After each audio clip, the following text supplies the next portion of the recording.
Վարագա Սուրբ Խաչի տոնը հիշարժան դարձավ Արագածոտնի թեմի Երնջատապ գյուղի բնակիչների համար։ Այդ օրը վերահոսվեց գյուղի հին եկեղեցին Սուրբ Նշանը։ Այս սրբավայրը վերականգնվել է հիմնականում համագյուղացիներ Վարուժան Խալաթյանի, Արթուր Սողոմոնյանի ջանքերով։ Տարբեր աշխատանքներով սատարել են նաև գյուղի մյուս բնակիչները։ Տրմբացեքով սկսվեց օծման արարողությունը, ապա Արագածոտնի թեմի առաջնորդ Մկրտիչ եպիսկոպոս Պրոշյանը սրբալույս մյուրոնով օծեց եկեղեցու Սուրբ Սեղանը, Մկրտության ավազանը, սյուները, նաև եկեղեցու գագաթին դրվող երկաթյա խաչը։ Օծումից հետո թեմակալ առաջնորդի հանդիսապետությամբ Սուրբ Պատարագ մատուցեց Տեր Հովհաննես Աբեղաթորգոմյանը։ Երնջատապցիներն ուրախ էին, վերջապես իրենց գյուղում էլ գործող եկեղեցի ունեն, որի օրհնությունն ու զորությունը զգալու են ամեն օր, ամեն ժամ։ Սուրբ Նշանը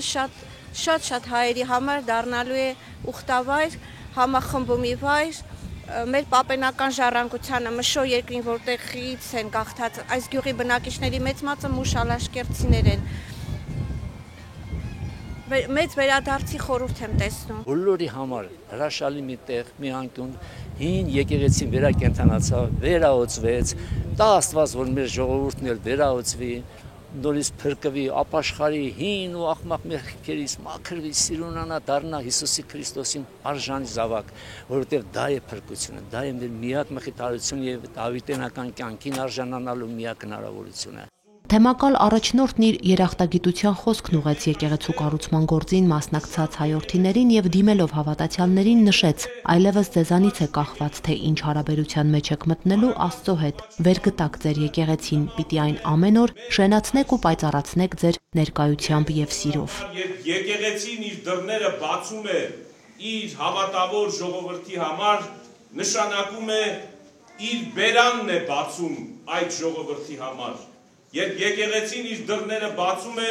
նշանակում է ավետարանն է սկսում խոսել այդ ժողովրդի համար։ Երբ եկեղեցին իր դռները բացում է հավատավոր հոտի համար, այդ ժամանակ հաշտություն է տեղի ունենում հավատացյալի եւ Աստծո միջև։ Ինչու? Որովհետեւ մատուցվում է Սուրբ Պատարագ։ Քրիստոսի զոհաբերության խորհրդով մենք հաշտվում ենք Աստծո հետ։ Աստված ներում է մեր բոլոր կատարած, գիտակցված եւ անգիտակից մեղքերը եւ մեզ ասում է հաղորդվիր իմ որդու Հիսուս Քրիստոսի Սուրբ մարմնի եւ արյան հետ։ Սրբազան հայրն իր շնորհակալությունը հայտնեց ոչ միայն բարերարներին, այլև Ապարան համայնքի ղեկավար Կարեն Եղիազարյանին եւ Երնջատապ համայնքի վարչական ղեկավար Հրաչ Սահրադյանին հայ առաքելական եկեղեցու հանդեպ ունեցած սիրո եւ հոգատար վերաբերմունքի համար։ Այնուհետև քահանա-հայրերը ընթերցեցին ամենայն հայոց կաթողիկոսի օրհնության գրերը, ուղղված բարերարներ Վարուժան Խալաթյանին եւ Արթուր Սողոմոնյանին։ Ժամանակին, երբ որ խաղում ենք ու անցնում ենք այս տարածքով, այստեղ կար է շինությունը։ Ժամանակ ընդամենը շինություն։ Եվ հետո երբ որ մեր ավակները բացատրում են, որ սա ժամ է, սա սուրբ տեղ է, սա եկեղեցի է։ Բայց ավերակները, որ նայում ենք, հիշում ենք պատերի խաչերը, տեսնում ենք եւ այլն, սա մի ապրում է։ Հետագային, երբ որ տարիներ անցնում ու հասկանում ես, թե ինչ պատմության ու ինչ արժեքներ հետ գոյություն ունես։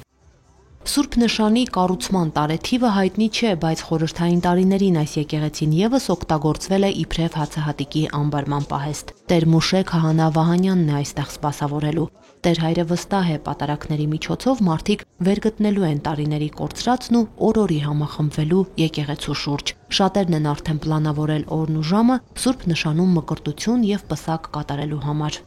Գիտեք, այստեղից ընդամենը 2 կիլոմետր հեռավորության վրա գտնվում է Աստվածընկալ վանական համալիրը։ Բայց երբ որ նայում ենք, տեսնում ենք, թե ինչպես 1800-ական թվականների գաղթից հետո այստեղ հաստատված մարդիկ, լինելով ընդամենը մի քանի ընտանիք, բայց նաև ունենալով Աստվածընկալ եկեղեցի ընդամենը 2 կիլոմետր հեռավորության վրա, բայց այս գյուղում կառուցել են այս մեծության եկեղեցի, դա նշանակում է, որ իրենք եղել են շատ հավատավոր ժողովուրդ եւ ցանկացել են, որ իրենց գյուղում էլ եկեղեցի լինի, որպես մի հոգևոր ընտանիք, ինչու, որովհետեւ կլինեն ծեր տատիկներ, պապիկներ, հիվանդ մարդիկ, որ հնարավորություն չեն ունենալ գնալ եւ հասնել որոշակի հեռավորության վրա մասնակցելու պատարագ, հենց իրենց գյուղի մեջ են կառուցել եկեղեցի, որպեսզի բոլորը ունենան հնարավորություն իրենց տկարությունների մեջ անգամ ունենալ հնարավորություն մասնակցել Սուրբ Պատարագի։ Սուրբ Պատարագի ավարտին հանդիսավորությամբ տեղադրվեց եկեղեցու խաչը։ Ապարանի տարածաշրջանի 17-րդ եկեղեցին է, որ օծվեց ու իր դռները բացեց հավատացյալների առջև։